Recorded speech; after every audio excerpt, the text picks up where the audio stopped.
It is the 26th of the 10th, 2025. The time is 7 minutes past 10, and always that means one thing and one thing only, that there are a multitude of F1-centric threads of which we need to know. Must pull Max, you're a legend. T-Gemp visual is going to get techie. We've of course got to talk about the race circumstance, and the hottest topic on the docket is of course Oscar Piastri and what's happened to his form. Oscar Piastri playing Sir Lewis Hamilton of 2024 and alluding to a mystery loss of pace. We'll talk about that, the Lando Norris resurgence, and that fella, the one that they call Dustin from Stranger Things, is now the odds-on favourite for the championship. We'll talk about all of that, McLaren's circumstance. So too, we've got to talk about Maximilian Verstappen, put some respect on the full soon-to-be five-time champion's name. Oh, the humanity, it's going to get techie. He said some things about his chances, that he needed to be perfect and he doesn't have the car to do that he needs DNFs, those in front of him starting on fifth,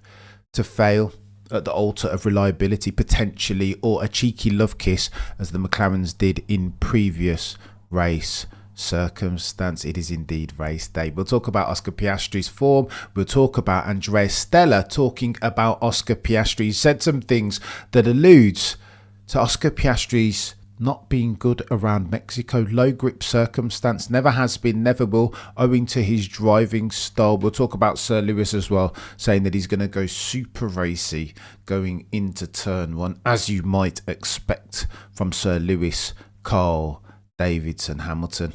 I got distracted, I forgot about this. You're a legend. Piastri has opted for the race setup just like Max. So go on then, let's talk about this drone in the first circumstance. So we'll hit Maximilian Verstappen because he's none too pleased. You will have heard him during free practice. He said that this isn't just about balance. What he hasn't got and needs is grip. And as always, per Joe Rogan, it's better to have and not need. RB have bought a gazillion upgrades. It's the ground, it's the floor fairing, it's the brake ducts, it's the cooling air ducts. They're throwing everything at this, and all of a sudden it feels like RB21 that they've regressed. They're no longer quick, or at least quickest. McLaren all of a sudden have a Lando Norris in an MCL39 who's dialed in, but you kind of would expect it. It's a natural habitat of McLaren around here, this Mexican Grand Prix circuit. High altitude settings, lacking in aerodynamic efficiency. I wouldn't count out Max Verstappen. I just don't want either of the title contenders to finish on the pace. It's going to get techie, isn't it? Go on, let's have a conversation. I'll talk in the first instance to Sir Lewis Hamilton because he said some things that he intends to get super techier than techie things going into turn one. Lest we forget, longest run into turn one of the year, 800 meters, elevation 2,200. That's why you see all these cooling ducts and these louvres, shark gills, just like Jaws. Here's what Lewis Hamilton says. I definitely, per race day, want to be racy. I don't have anything to lose, but he does. Will be quite aggressive, I'm pretty sure, and hopefully will be close enough to put up a good fight. When he says he, of course, Lewis Hamilton is talking about Lando Norris starting from the pole. Lest we forget that over the past 24 races at the Mexican Grand Prix, pole has won 11 times, 45.83% of those. P3, where Lewis is starting from, 6 of those times, 25%. Jaws theme music. I mean, lest we forget 2021, Max Verstappen round the outside, 2 trailer park girls go round the outside on Bottas and Lewis Hamilton in front of him. So maybe Lewis can reverse card that A. He said he's going to get techie, and as well, Lando has to play defense. This is mutually assured destruction per Mark Hughes of Motorsport magazine. Ergo, Lando and Piastri and Max Verstappen have to be on tippy toes because they are now in title contention. The one thing that they do not need to happen, cannot afford to happen, is a cheeky DNF.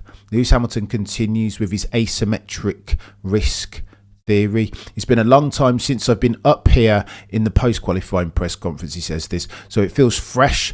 And yeah, really grateful to the team for all the hard work and just the constant effort throughout the year. He says, I mean, of course, I wish that we had this experience earlier on in the season, but the fact is that we're continuing to improve and we're continuing to stay positive, and so it's great to be up here with these two. Our pace has been great all weekend, continues Lewis. I think we've made good steps with the car throughout the weekend. Oh, the humanity. Now look, Lewis hasn't been great all season long, but he has been unlucky He has, of course, been unlucky, but this is an acclimatisation season, Sir Lewis Hamilton fans will say. And if you give, per James Allen, the legendary broadcaster, if you give Sir Lewis Hamilton a sniff of a cheeky race win and 25 points, then you've got to assume that that chap will be in for it. He will have woken up today, Sir Lewis, and realised that one victory, 125 points, and all of the other bits, recency bias will make all of those other chaos underperforming moments 50 points adrift now in the Drivers' Championship as versus Charles Leclerc fade to black. Nobody will care seeing Sir Lewis atop the top step of the podium with a trophy in his hands. So Leclerc and Lewis have the first shot at P1 in the first corner. If Russell and Max aren't fighting, they may have a chance. So go on then, Darius, to that point, 800 metres down to turn 1, and P3 always has the double toe, right? Double toe means something around here, particularly if you can go round the outside to Trailer Park Girls. It will get techie for Sir Lewis, but he's got one bite at the cherry. Charles Leclerc will, of course, be in front of him. And if past is prologue, Charles Leclerc won't be looking to cede any positions to Sir Lewis Hamilton. You saw the way that Charles Leclerc defended to Sir Lewis around the US Grand Prix. Potentially, some said payback for the time when Lewis was meant to give him a position and forgot to Baku, if I recall correctly. Charles Leclerc won't be looking, he'll be looking to leave no stone unturned at the altar of durable competitive advantages. Go on, and let's talk about Oscar, because this is techie chat. You're a legend, Barton. I appreciate you. Oscar lost his ways. I'm still hoping for Verstappen's 5th, soon to be 5 time. Go on, and let's talk about Lando and Oscar. So Lando's been imperious all race weekend. He looks like he's got his shoulders back in. He looks every bit the champion. And again, I've been very disparaging about Lando at the altar of F1 purist. I am a purist. I want to see my drivers just drive. That's why I'm a moth to a flame as far as Max Verstappen in his peculiar brand of sporting endeavour par excellence. He only wants to race. All the other stuff for me fades to black. I'm not concerned with it. Indeed, I think there's downside ramifications from being distracted by it. This is the Sir Lewis Hamilton story, and to a lesser or greater extent, the Lando Norris story. When you see him on British Vogue and hear him saying that, listen, all different personality types win championships, and the priority for me isn't the Drivers' Championship, it's being a good person and living a good life, it's quadrant, it's esports, it's doing all these other things, driving a Ferrari F40 around Monaco. His portfolio, his lifestyle choice portfolio, Lando Norris is now. He's diversified. He's not just a racer. And now I don't think that necessarily leads to optimised performance. Although, I've said a gazillion times and I will say it again, if Lando does all these things and then jumps into the car as Lewis did in 2018 and performs, not despite all of his extracurricular activities, but because of them, all heads must bow, all tongues must confess. I have to shut my mouth as a Lando Norris, aka Dustin from Stranger Things critic, and he's done that this race weekend. Over the course of qualifying, we talked about the difference between his hypothetical lap time and the one that he actually executes for. That was his downfall around the US Grand Prix. The hypothetical perfect lap was there and would have dropped him on pole, but he didn't execute for it, leaving unsubstantiated in unfulfilled potential on the table, as he tends to do.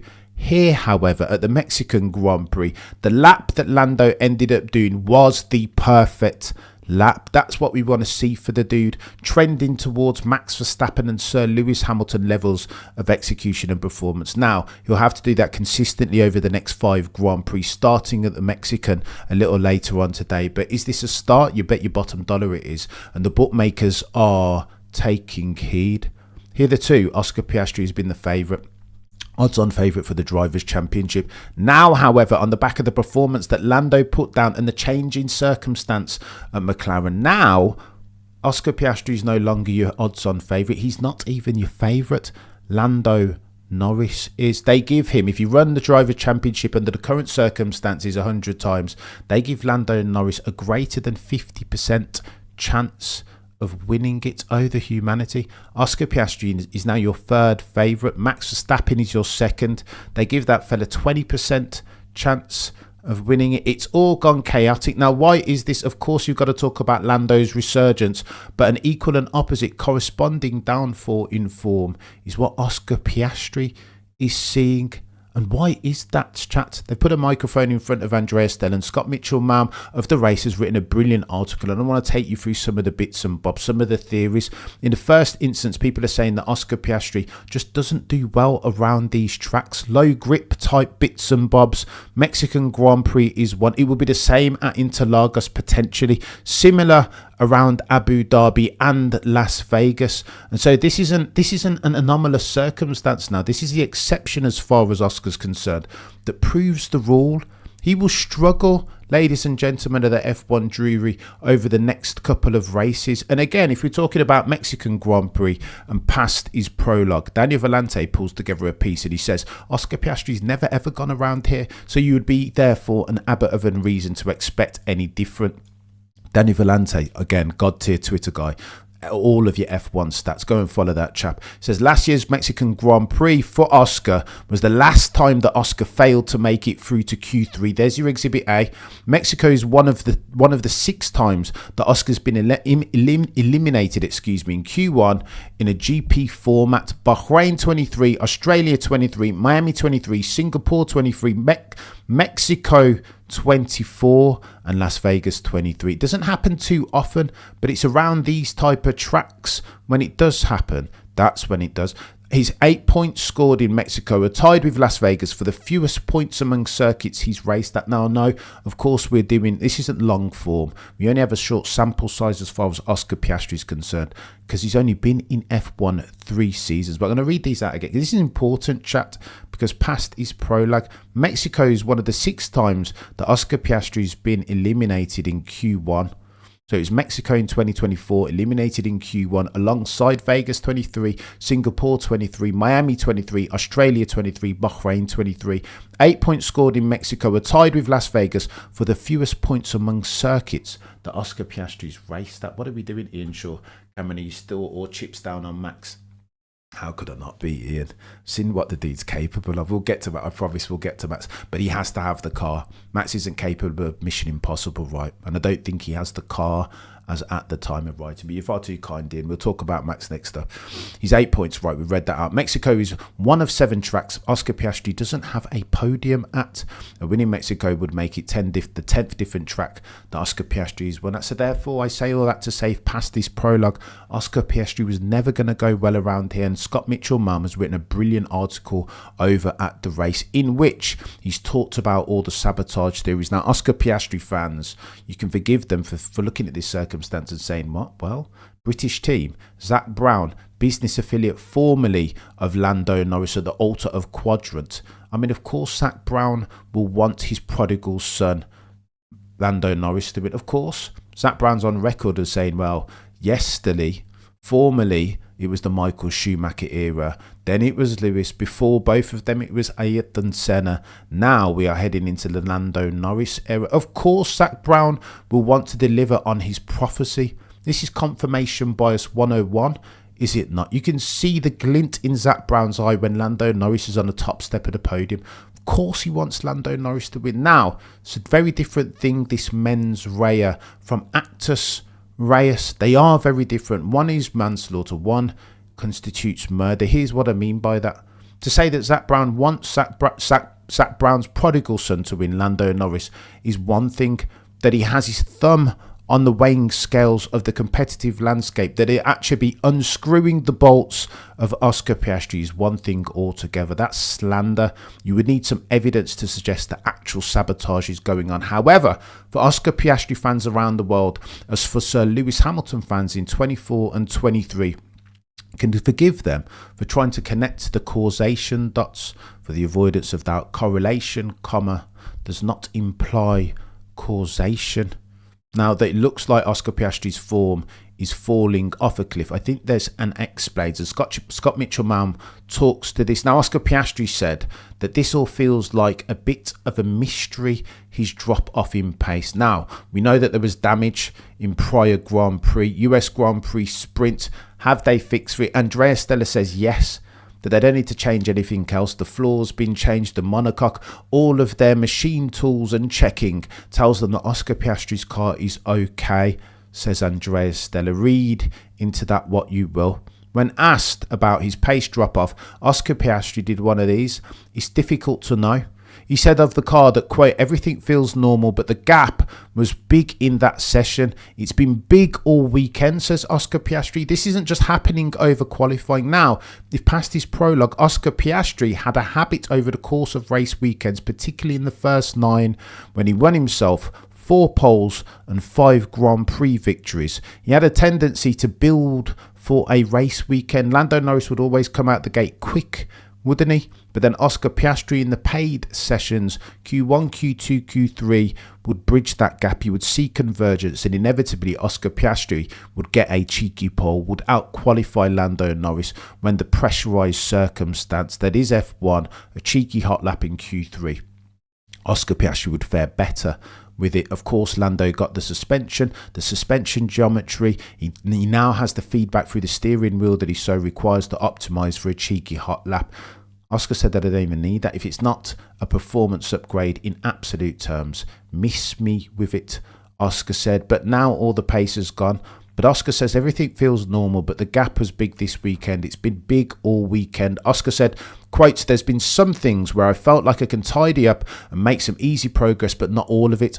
And I think that in qualifying, I did a reasonable job and the car felt reasonable as well. Oscar continues, the lack of lap time is really a bit of a mystery. Enter Sir Lewis Hamilton in 2024. Do you remember when Lewis was like, I don't know, something's going on with the pressure, something going on with the tyre temps. I go out there every single time in Q3 and then in Sector 3, something happens to the car. Oscar Piastri sounds like a lot like Lewis Hamilton in 2024. It seems a bit of a mystery, and that's a concern for Oscar Piastri fans. Lest we forget, OJP currently leads the championship by 14 points. This is damage limitation, but he starts a gazillion miles down the grid today. He's nowhere to be seen. So damage limitation starting from P8 needs to be the order of the day. And when I hear Oscar Piastri say, I don't know why it was slow, it's a bit of a mystery, that leaves me concerned, causes pause for thought. Now, Oscar Piastri's race engineer was over the radio telling him about braking zones, and this aligns with what Andrea Stella is saying, that there is something to be said for the way that Oscar Piastri drives around low grip tracks.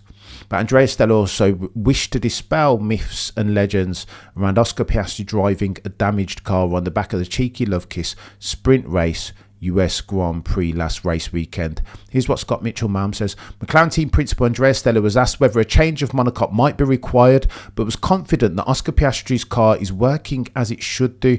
That doesn't completely, says Scott Mitchell-Malm of the race, rule out the possibility that something has been found, but it makes it very unlikely.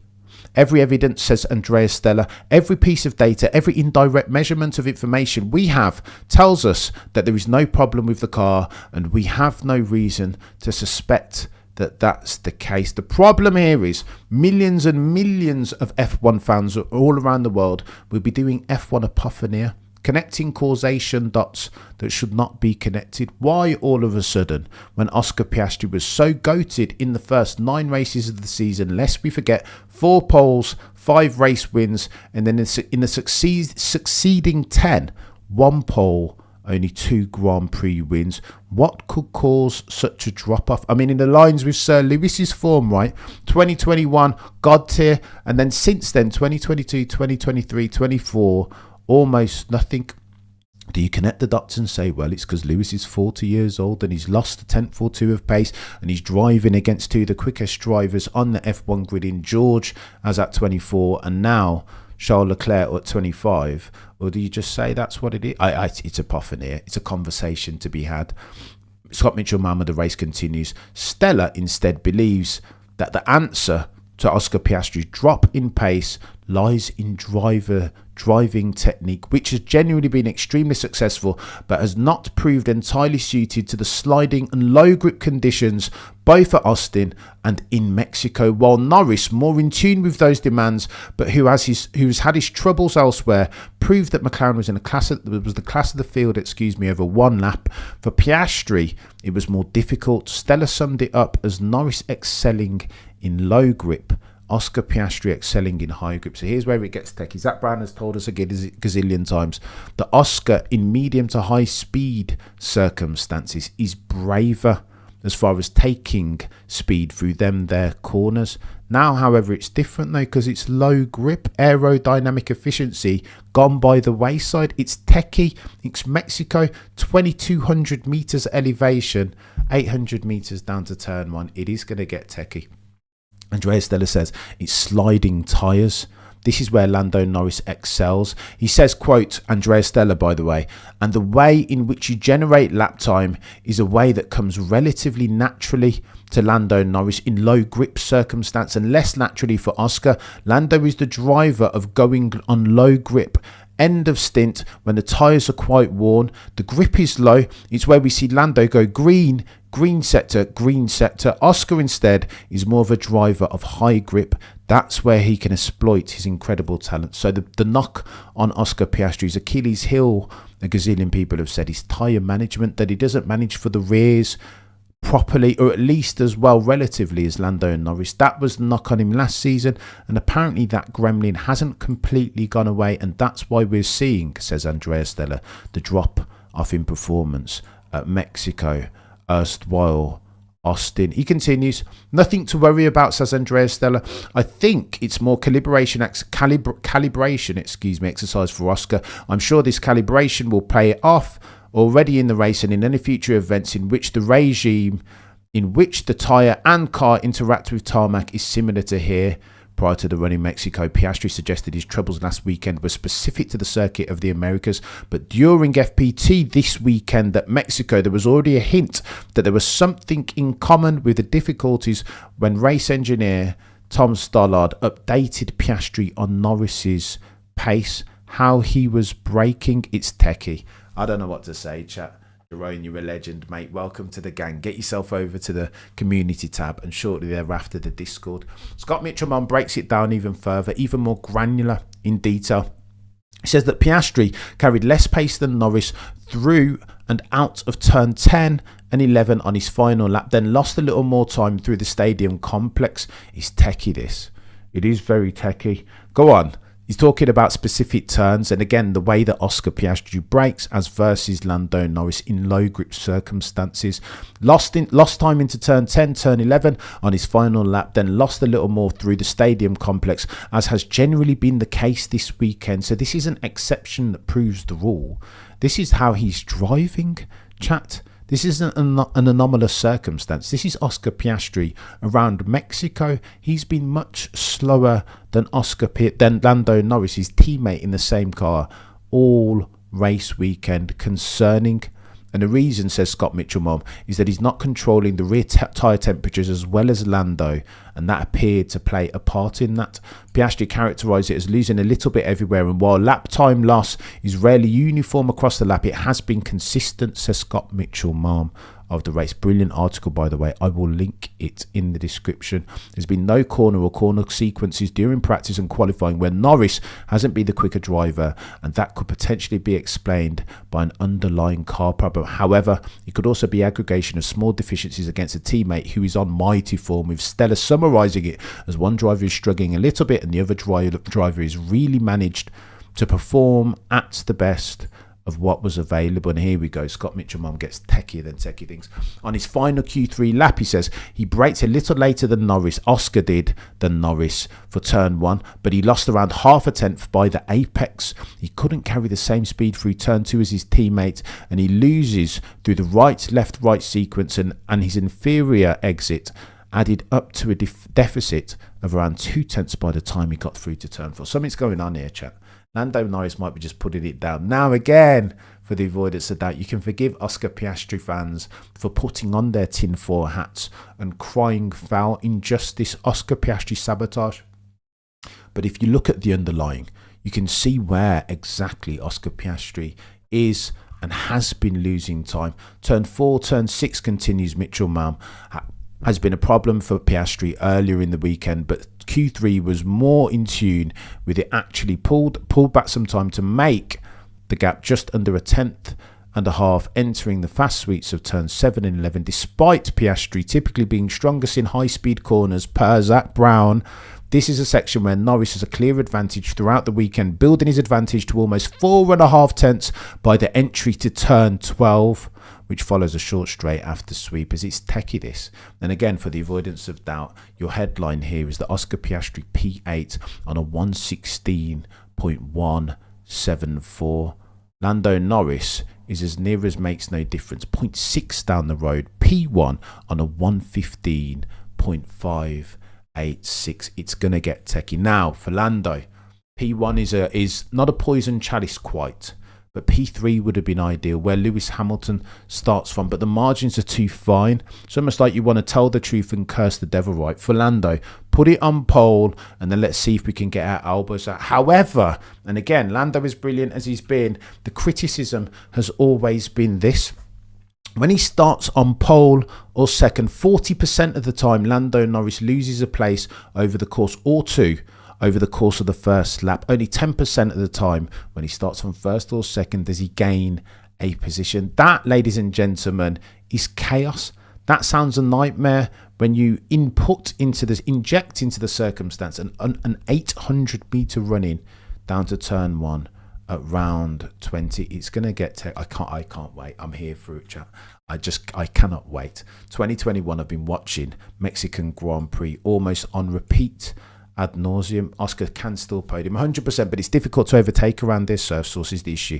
P7 Science already had his grid penalty 100%. No, it's a good shout. Oscar is being shafted by Zach Brown, says no ball dust. Oh, the humanity. And that's the theory that's going to pervade. But again, McLaren have almost made their own bed, and so you would expect nothing other than for them to lie in it. Now, they've been too interfering, almost too egalitarian, which gives rise to some suspicion, right? Stella thinks he knows it all, weirdo. He's a Pep Guardiola of F1, isn't he? I don't dislike Andrea Stella. I was very impressed with him when he said that he's not interested in one silver bullet upgrade, that what you gain all of your upside in long form from is instituting for the circumstance, the working culture out of which green shoots just grow. Albon, or is it world champions only, says Visual. It's techie. Surf source, be woken. Go on then. Let me tell you about Maximilian Verstappen, because he said some things as well. Now, coming into this Grand Prix, he was big favourite. Nearly favourite. As near as makes no difference for the championship as much as the Mexican Grand Prix.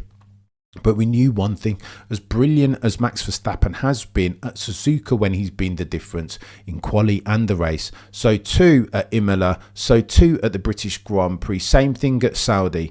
As many times as Max Verstappen, 7 poles, by the way, more than either one of the McLaren drivers, which is chaos, bearing in mind they've had the dominant MCL 3.9 and double brake and God tier aerodynamic efficiency, as near as makes no difference all year long. With all that in mind, I say that to say this: you will still need a car. The oldest truism in F1 history is that you can't do anything without the car. Now, it looked like Red Bull had designed themselves a rocket ship using which Max Verstappen can wield, weaponize to the end of a 4 and soon to be 5-time driver championship. However, they brought all the upgrades of Red Bull, and all of a sudden now Max Verstappen is saying that they don't have the balance.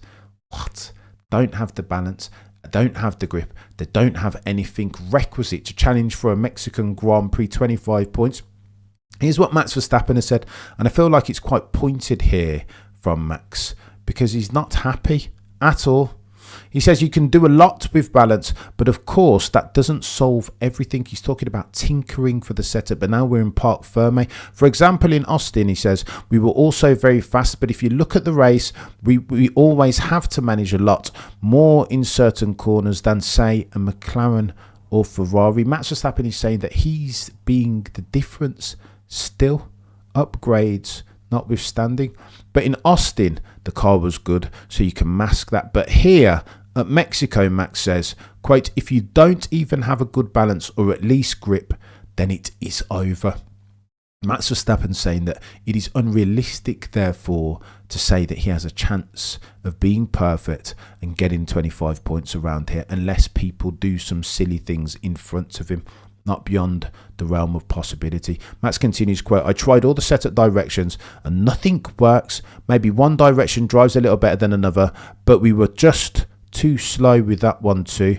Verstappen's woes, continues Autosport, were highlighted by his tendency to slide through fast turn 9 left-hander, having to correct massive snaps of oversteer. When asked by motorsport.com what the problem was, he said, sure, if two cars drop, he's talking about winning the race, by the way here. If two cars drop ahead of me, if they drop out DNF settings, quote, there's no point creating false hope. It's just not going to happen this weekend. And if nothing crazy happens for me, then it won't happen. That's just how it is. Continues. The big problem, of course, is that Lando is starting up front. We're not that far behind Oscar in terms of points, 40. But we knew we had to be perfect until the end. And of course, this then is not ideal. Oh, the humanity. It's techie. It's techie for Maximilian Verstappen. Here's what I'll say about Max Verstappen. If past his prologue, if anybody can do this and take themselves 25 points and keep the championship alive, lest we forget 40 points adrift of Oscar Piastri in the Drivers' Championship lead, then he has a name, and his name is Maximilian Verstappen. But the steep up which he needs to climb now, the gradient of it is chaos. It is almost perpendicular now to the ground. Not quite Mission Impossible, but very nearly. He will need some good fortune. He'll need for the racing gods to be smiling down on him. I watched a gazillion Mexican Grand Prix just now to see if there was a chap that started 5th and ended up going on to win the race. Here are the stats, and this is where it gets techie. Max Verstappen fans, close your ears. Over the last 24 races around Mexican Grand Prix, only 3 winners have started from outside the top 3. The pole, 45% of the time you win it from there. P3, 25% of the time. 16.6% of the time you win from P2. It's going to be close. Two men have won it from P4. 1 man has won it from P30. It's going to be really close. It's going to be really tough. Mexico is not Spa. It's not an easy track to overtake at. But again, if Max Verstappen has dialed in, as many are speculating, dialed down raw 1 lap speed with a view to dial up race pace, because lest we forget, Max was complaining about that, right? Said that you can't do anything around Mexico if you do not have race pace. So maybe he's done one of those. Maybe he sacrificed 1 lap speed at the altar of race pace. Perhaps I'm speculating here, but it will be difficult and it will be tough. Not quite Mission Impossible, but as near as makes no difference. Lando crash summoning Samab. I can't do that, mate. Lando will be P2, but he will still win the race. So go on. The problem with that, how do you overtake around here? Really, really difficult to get overtaking manoeuvres done. High altitude, aerodynamic deficiency is probably a better word, more apropos. I think Oscar can win. Max takes Lando out. So go on, Surf Source, to that point. Max can't afford to take anyone out. Brilliant article written by the legend that is Mark Hughes on Motorsport Magazine. And he refers, listen, it's very different a title fight from it was in 2021 when you have 2 drivers in there. The leader can do anything he wants, right? That's why Max Verstappen then weaponized all of the aggressive driving, because he could afford to. Now, however, when you've got 3 drivers in contention for the championship, Mark Hughes refers to it as mutually assured destruction. You understand that terminology and the analogy. What you can't do is DNF, especially if the DNF pertains to 2 of the 3 drivers, because then the other driver finds themselves now as the big favourite to win themselves a championship.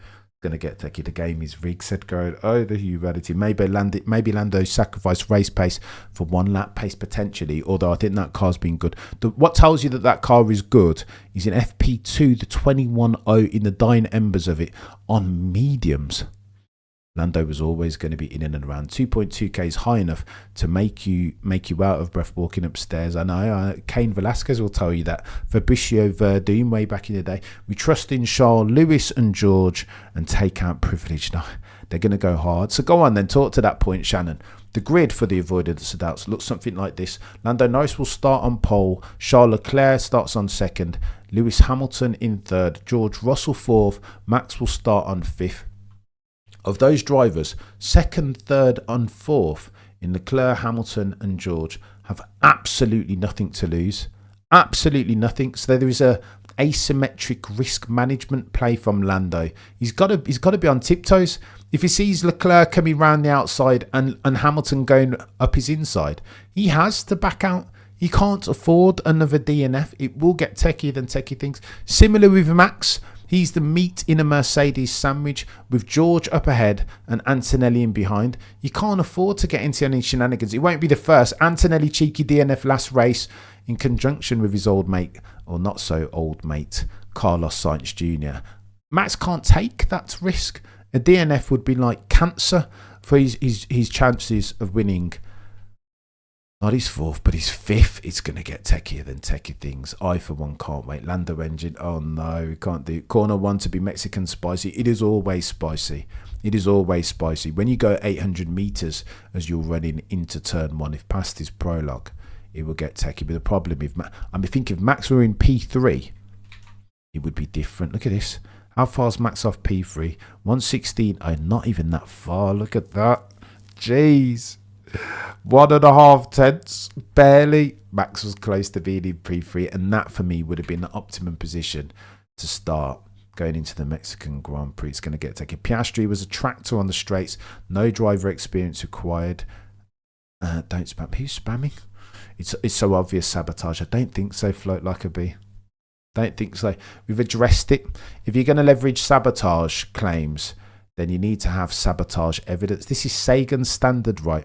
Extraordinary claims need extraordinary evidence to substantiate them. And I'm not seeing the extraordinary. It's not just that Oscar's fallen off, right? Because you would expect Oscar to be slower around these tracks. Mexico, Brazil up next, Vegas shortly thereafter, then Qatar, Abu Dhabi. He's gone well at Qatar, second in 2023, third in 2024. But the rest of them, not good. Low grip circumstance. Andrea Stella's told us as much. Lando on the dirty side. The pundits said, is that correct?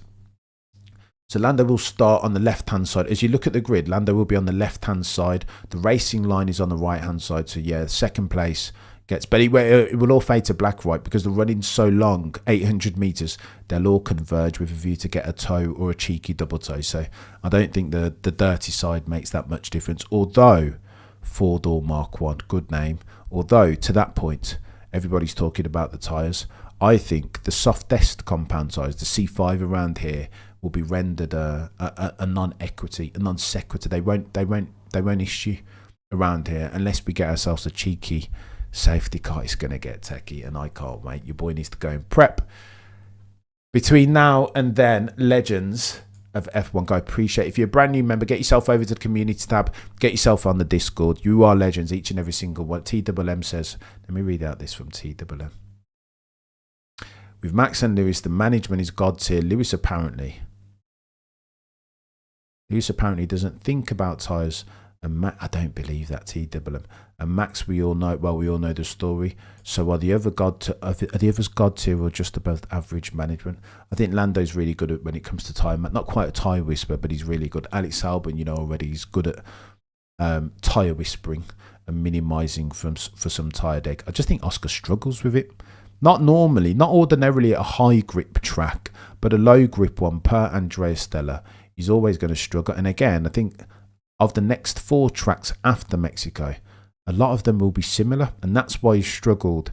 If past his prologue, it's not Sabotage, it's Oscar cracking under pressure. Oof, Oscar looks like Danny Rick. Oh, the humanity. Apparently it can be 3 to 4 meters difference on the softs to the mediums. I don't think any of them will be on softs. I think it will be mediums. One of them might take a gamble.